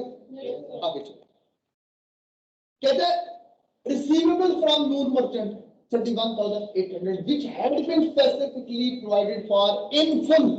हमने इसके ऊपर 100% की प्रोविजन ली थी। कब ली थी? वो जो 31 दिसंबर 2016 का लिया। Is to be remember. अब क्या कर दो उनको? राइट बेटा क्या करूंगा? प्रोविजन को डेबिट कर दूंगा किससे?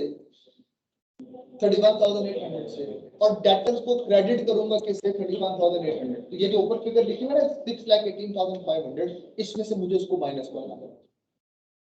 अब ये डेटर्स में और जैसे प्रोविजन से भी माइनस करना पड़ेगा।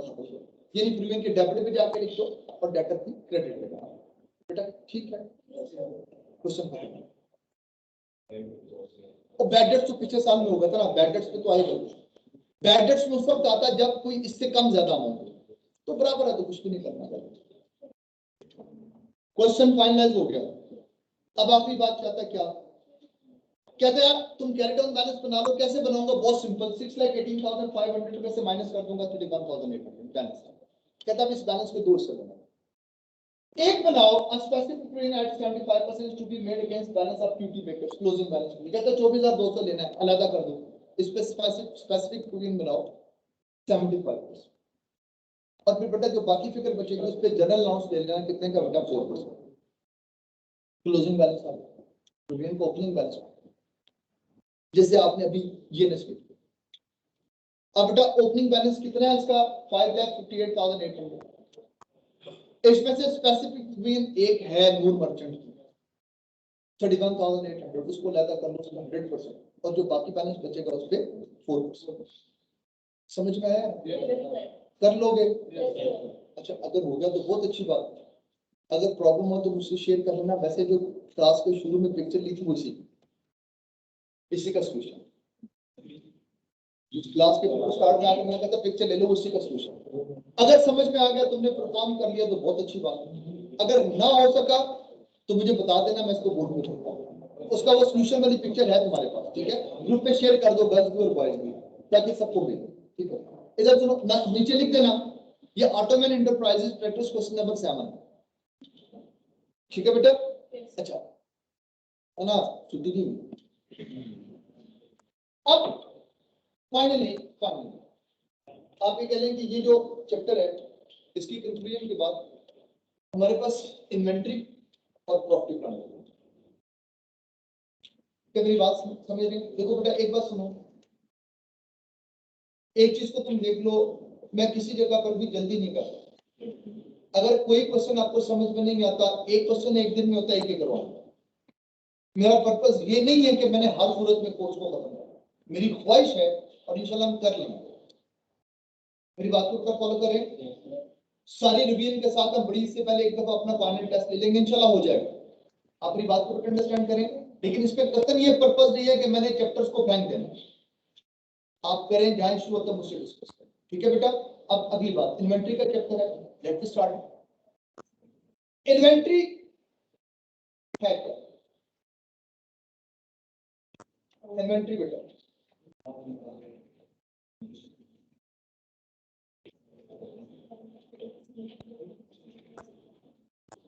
जी बेटा, ये स्लाइड नजर आ रही है आपको जो लोग ऑनलाइन है? बेटा जो लोग ऑनलाइन है, इन्वेंट्री बेटा बेसिक कॉन्सेप्ट सब लोग इधर ध्यान करें। आज के दिन में इसकी बेसिक डॉक्यूमेंट्स इसको शेयर करेंगे, कल इंशाल्लाह इस टॉपिक को, मंडे को इंशाल्लाह इस टॉपिक को अपने आप ही के एंटायरिटी के साथ स्टार्ट करेंगे। Inventories are asset held for sale in the ordinary course of business. Inventory क्या है बेटा यार? एसेट होते हैं आपके। क्या इनका आपके पास बेसिक आपके पास पर्पस होता है यार? जो हमारे पास बिजनेस क्रिएटेड होता है उसके बीच में हमने यही बेचना है। In the process of production for such sales, or in the form of material supplied to be consumed in the production process or in the vending company. मतलब ये हुआ कि यार कोई भी ऐसी चीज जिसका बेसिक पर्पस, चाहे उसी शेप में बेचना हो, चाहे उसको मैन्युफैक्चर करके बेचना हो, जिसमें फाइनल प्रोडक्ट का हिस्सा बनना हो, वैल्यू लेवलिंग। बेटा मेरी बात को फॉलो करें, क्लियर है बेटा? अब आप देखिएगा जो उसके पास ऊपर कैंटीन वाले के पास जो उसने कुकिंग ऑयल रखा हुआ है वो भी इन्वेंटरी, जो उसने केचप रखा हुआ है, मायोनीज रखी है वो भी इन्वेंटरी, जो उसके पास आप ये कहेंगे फ्राइज पड़े हैं, वो आलू पड़े हैं, वो भी इन्वेंटरी, जो उसके पास आप ये कहेंगे जो बाकी उसकी चीजें पड़ी हैं, बिस्किट के पैकेट्स हैं, लेज के पैकेट्स हैं, बेटा वो भी इन्वेंटरी। हर वो चीज, बेवरेजेस के लिए जो बॉटल्स पड़ी हैं वो भी इन्वेंटरी, जिसको उसने बेचना। So according to the definition, inventory could be explained as goods purchased then sold without more, ठीक है? इन्वेंटरी रॉ मटेरियल परचेज करो, प्रोसेस करो, सेमी फिनिश्ड गुड्स में चले जाएं, फिनिश्ड गुड्स में चले जाएं, तब भी इन्वेंटरी। सो हर वो चीज जिसने इसका हिस्सा बनना है और हिस्सा बन के आपके पास फाइनल प्रोडक्ट की शेप में चला जाना, वो आपकी इन्वेंटरी। यहां तक बेटा बात समझ में आ गई? अब पहली बात कि जब हम बिजनेस के बीच में आते हैं बेटा, तो आप इन्वेंटरी की परचेजेस को कैसे करेंगे? अब आपको पता है सबसे पहले मुझे इस चीज को आइडेंटिफाई करना पड़ेगा कि मुझे इन्वेंटरी चाहिए कौन सी, कितनी चाहिए, कब चाहिए, कहां चाहिए। तो मेरी बात को फॉलो करें, ये रिक्वायरमेंट्स है, इनको डिफाइन करो। अब देखिएगा ऊपर कैंटीन वाले को देखो यार, उसको आज के दिन के लिए रोल और समोसे कितने लाने हैं, उसको आज के दिन के बीच में, उसकी फ्रीजर के बीच में कितनी उसको बेवरेजेस, कितने उसको बॉटल्स, कितने उसको जूसेस चाहिए। उसको कितने सैंडविचेस चाहिए, कितने पैकेट उसको चिप्स के चाहिए, कितने बिस्किट चाहिए, कितनी बेकरी और अदर आइटम उसको चाहिए। आप मेरी बात को अंडरस्टैंड करें। सो ही हैज टू डिफाइन। अगर वो इसको प्रॉपर डिफाइन नहीं कर पाएगा तो नुकसान होगा। क्वांटिटी के हिसाब से, क्वालिटी के हिसाब से, स्पेसिफिकेशन के हिसाब से हर चीज डिफाइन करें। एक बात को अंडरस्टैंड करो, छोटी सी कैंटीन है बेटा, इसके ऊपर सारी डेफिनेशन है। तो जरा बड़े बिजनेस पे चलो, बड़े बिजनेस पे जाओ, जरा देखो क्या करना है। आप मेरी बात को अंडरस्टैंड करें। मिजुल आया है, जवार आया है,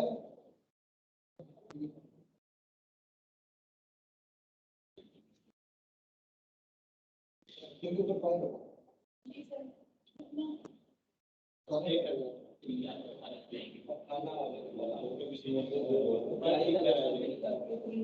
बनात आई भी है। Yes, sir. सर मैं भी ऑनलाइन हूँ। जी जवार, जवार को बता देना कि उसको मतलब किधर है, जवार किधर। तो उसके पास नेट सेट नहीं है।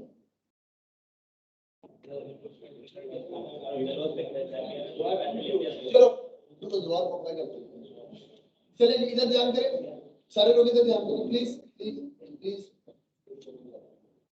अब एक बड़े बिजनेस के बीच में सब इधर ध्यान करें। एक बड़े बिजनेस के बीच में सबसे पहले आपको इन्वेंट्री की रिक्वायरमेंट को डिफाइन करना है। या जब तक मैं अपनी रिक्वायरमेंट डिफाइन नहीं कर पाऊंगा उस तक बात नहीं करूंगा। अब रिक्वायरमेंट की डेफिनेशन कैसे होगी? ये जो आपकी टॉप मैनेजमेंट है, जो आपके ऑनर्स है, ये बेटा आपको टारगेट्स देंगे। आपको कहेंगे कि यार ये टारगेट है, ये करो। सेल डिपार्टमेंट सबसे ज्यादा प्रेशर में होता है, क्योंकि सेल डिपार्टमेंट वो वाइट डिपार्टमेंट होता है जिसने पैसे कमाने होते हैं, बाकी हर डिपार्टमेंट ने पैसे लगाने होते हैं। अब सेल के लोगों को इकट्ठा किया जाएगा, उनको बताया जाएगा कि यार इतने, और आपको पता है सेल के लोगों की सैलरी बहुत ज्यादा होती है। ये जो सेल के लोग होते हैं, ये सबसे ज्यादा इनकी पेमेंट होती है, सैलरी होती है, इनकी पेमेंट बहुत ज्यादा होती है। इवन ये आपके पास आपके जो सेलमैन होते हैं ना, सेलमैन, ये जो आपकी बड़ी बड़ी शॉप्स में, आपको पता है इनकी सैलरी क्या है? इनकी सैलरी होती है 5,000 6,000 नहीं, इनकी असल सैलरी वो होती है जो कमीशन। इनकी बेसिक सैलरी तो 10,000 रुपये हो, लेकिन ये एक महीने में 3-3 लाख रुपए अपने घर लेकर जाते हैं। एक छोटा सेलमैन की बात कर रहा हूं। बड़े ऑफिसर जो हैं कंपनीज के बीच में हाईली पेड होते हैं, टीएडीएस, कंपनी दिन का हजारों रुपए इनको पे करती है। रिक्वायरमेंट क्या है? टारगेट पूरे करो। जाहिर बात है तुम्हारे नफरे उठा रहे हैं, गाड़ी भी तुम्हें दी हुई है। मेरी बात को बेटा फॉलो करें। ये बड़े अरसे की बात है, अपनी नौजवानी में मैंने पहली दफा BMW गाड़ी देखी। वो कम होती थी गाड़ी, तो BMW गाड़ी आ रही, तो मैंने देखा, तो मैंने ऑफिस में बैठा था, तो सामने से ना मुझे ऐसे गाड़ी BMW गाड़ी, तो सामने देखा तो शेल की प्लेट है, उसमें नंबर नहीं, शेल येलो प्लेट है, शेल। तो मैंने दूसरे पूछा, मैंने कहा यार ये किसकी गाड़ी है? कहता बॉस आ गया, वो कंट्री मैनेजर था। उस जमाने में ये 98-99 की बात। उस जमाने में उसकी जो सैलरी थी और जो उसके एक्सपेंसेस कंपनी रिइंबर्स करती थी, अराउंड 500,000।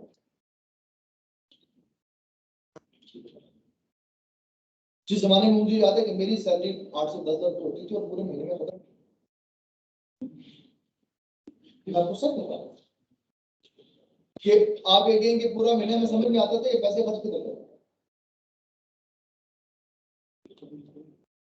ये आप उस जमाने में एक ड्राइवर की सैलरी जो होती थी वो 1,200 रुपये होती थी। 1,200 रुपये में वो पूरा महीना अपने घर का खर्च चलाता था। उस जमाने में 5 लाख रुपए की सैलरी थी, और मुझे पता चला मैं कह रही तो बड़ा वाला बना, कहते नहीं यार वैसे ही है। तो क्या मतलब? कहते ये ग्रेड 4 का है। ग्रेड 4 तो मैंने कहा इससे ऊपर कौन है? मैंने नया नया ज्वाइन किया। कहते ग्रेड 3, ग्रेड 2, ग्रेड 1। कहते ग्रेड 2 में हमारा एमटीएम मेंबर, मैनेजमेंट टीम में। कहते ये ग्रेड ए बी किसके होते हैं? कहते गुरु को। मैंने कहा ये जो ग्रेड 2 वाला बंदा है उसके बारे में ये था कि जो उसकी सैलरी थी वो तो मुझे नहीं पता थी, लेकिन मुझे इतना पता था कि बगैर गारंटी के किसी भी एक पार्टी को 1 करोड़ का 10 मिलियन का सामान उस जमाने में बगैर गारंटी के दे सकते।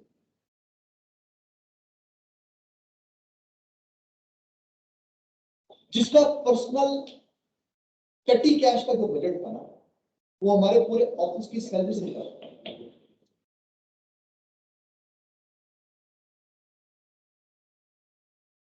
मेरी बात को अंडरस्टैंड करें। सेल के लोगों को बेताशा पैसे दिए जाते हैं, कोई शुक्र, बेताशा पैसे, उनका हक है, वो कमा के लाते हैं। लेकिन घर के बीच में भाईजान की जो रिस्पेक्ट है वो आपकी नहीं। सादी सी बात, क्यों नहीं है?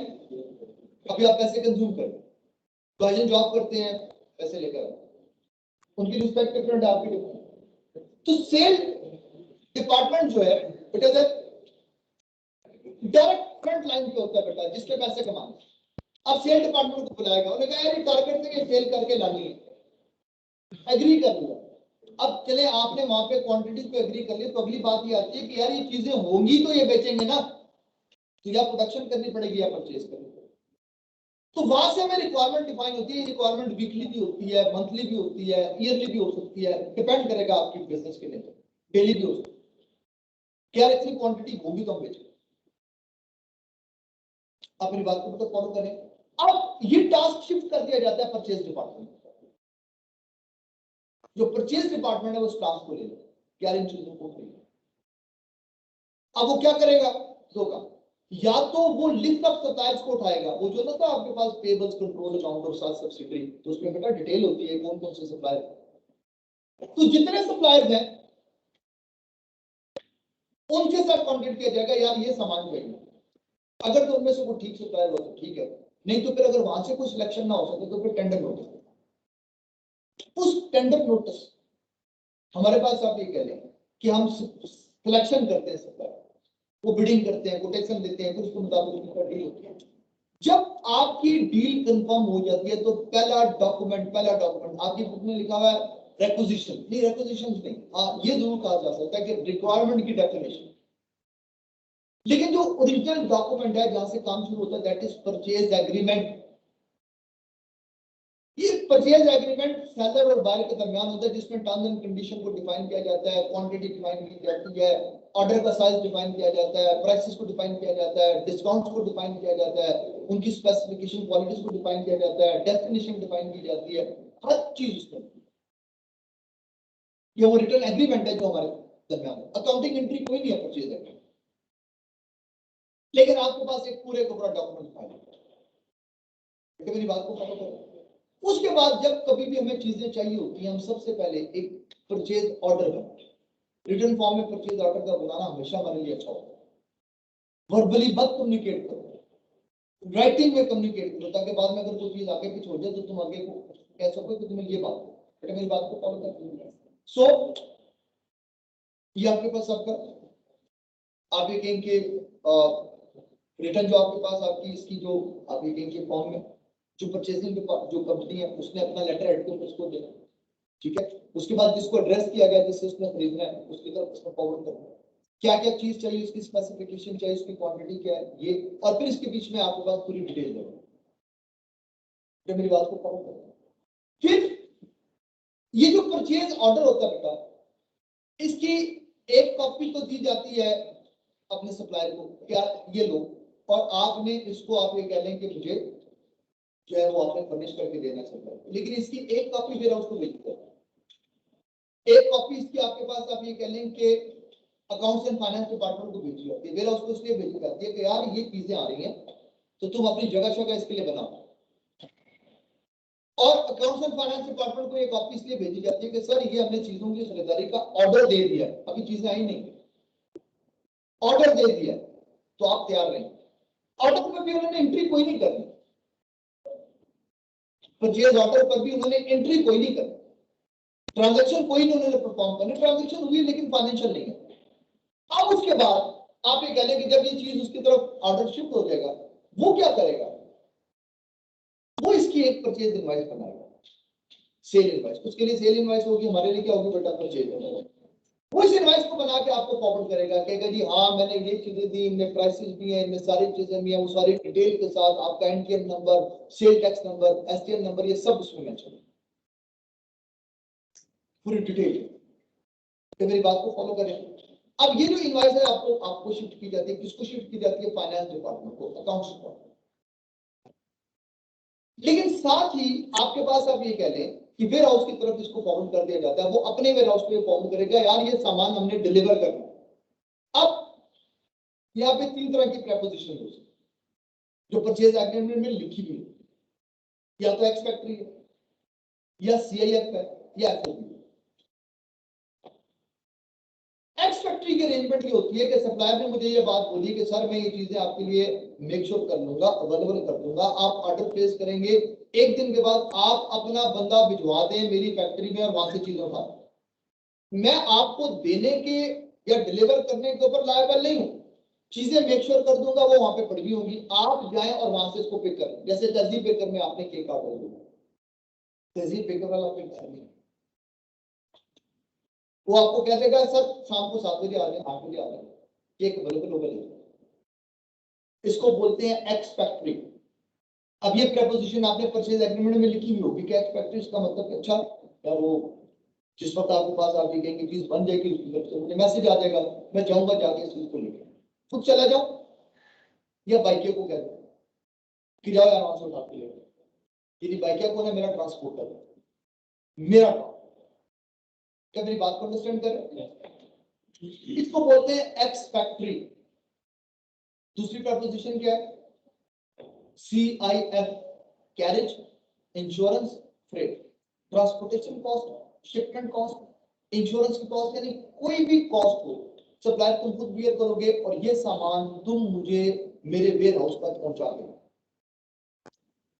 जैसे फूड पांडा, अगर आप उसको ऑर्डर प्लेस करते हैं तो वो ये नहीं कहता कि जी फलानी दुकान पे होगी चीज जाके ले लो, जहां पर आप बैठे हुए थे वहां पर उस प्रोडक्ट की डिलीवरी लेकर आता है, सर ये ले लो, रिसीव कर लो, और जारी बात है कि फिर अपने पैसे भी चार्ज करो, तो सप्लायर भी अपने पैसे चार्ज करेगा, कोई मसला नहीं।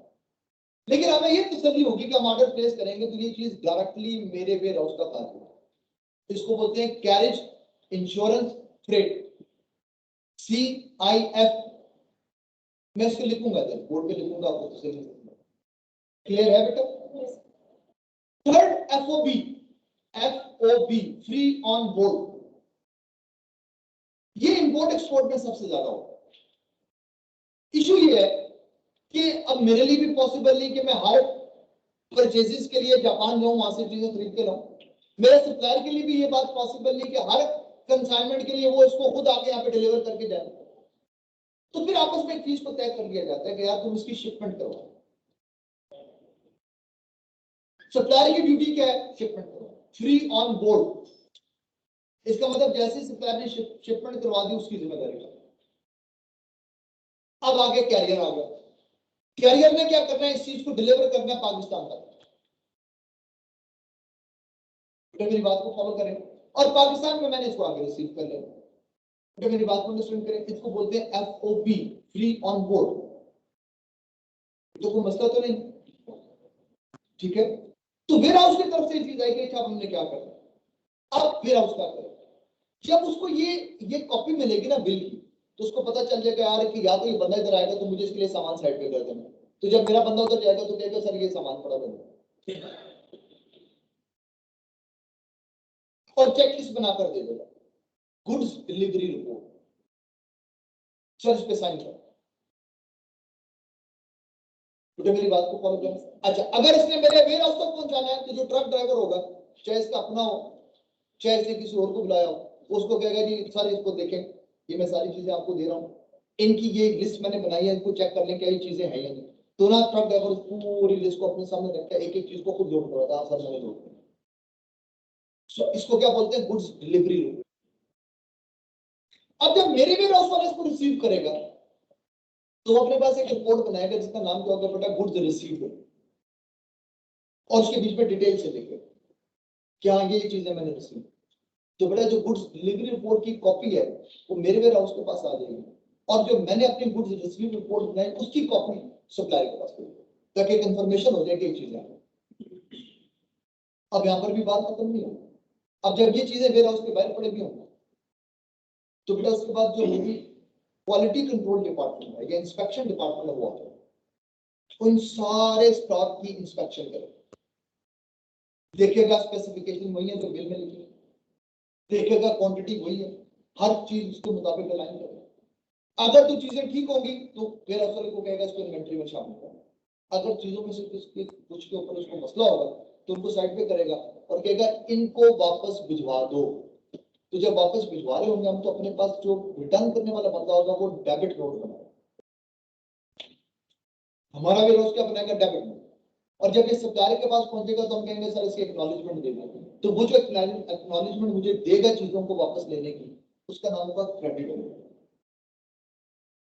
तो उत्तर बात समझ में आ रही, इज इट क्लियर और नॉट?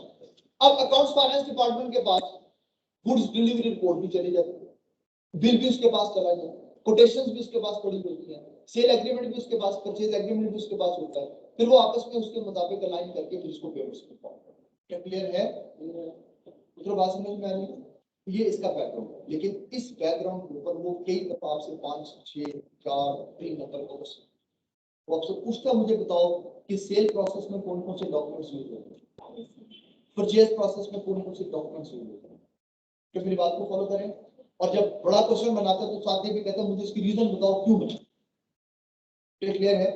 यहां से आगे ये इन्वेंट्री हमारे वेयर हाउस में आ जाएगी और वहां से फिर हम इसको आगे बढ़ते हैं। क्लियर है?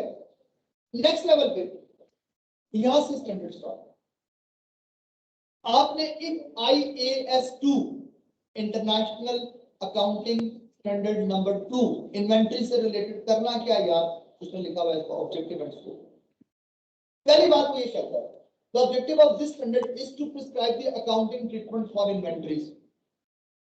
यार इसको क्यों हमने इस स्टैंडर्ड को बनाया, ताकि अकाउंटिंग ट्रीटमेंट्स को हम लोग यहाँ पे देख सकें कि इन्वेंटरी से रिलेटेड अकाउंटिंग ट्रीटमेंट्स क्या हो।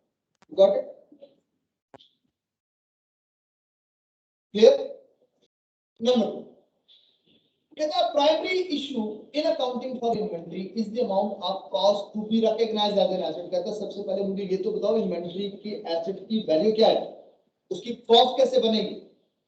तो डिटेल डिस्कशन इसकी कॉस्ट करेंगे, कॉस्ट कैसे बनेगी, कौन कौन सी चीजें कॉस्ट में शामिल करेंगे, कौन सी नहीं शामिल करेंगे, उसके ऊपर आपको डिटेल देंगे।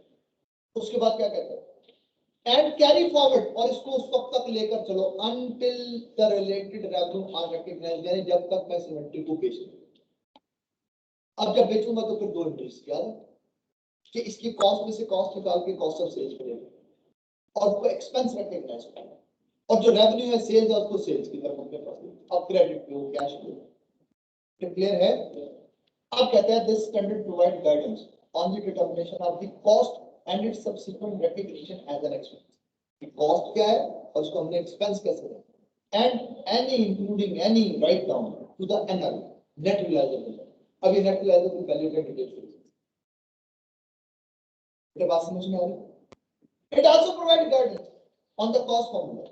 इसमें कॉस्ट फार्मूला है 5 को वेटेड एवरेज, उनको कैसे अप्लाई करना है कहता हूं इसको ऊपर काम।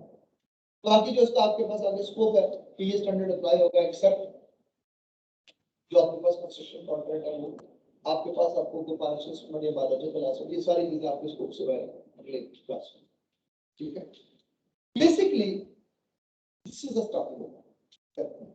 इन्वेंटरी क्या है पहले डेफिनेशन, एनआरवी क्या है फिर करेंगे। आज उसको यहीं तक कंक्लूड करते हैं, नेक्स्ट लेक्चर में यहां से स्टार्ट करेंगे। और सुनना, पहले लेक्चर में इन्वेंटरी का टॉपिक खत्म हो जाएगा, देखो बहुत बड़ा स्टैंडर्ड नहीं है, इसलिए इसको मैं ध्यान करूँ। बेटा आपने प्रैक्टिस क्वेश्चन 1 से लेकर 9 तक परफॉर्म करा। अल्लाह कुछ बता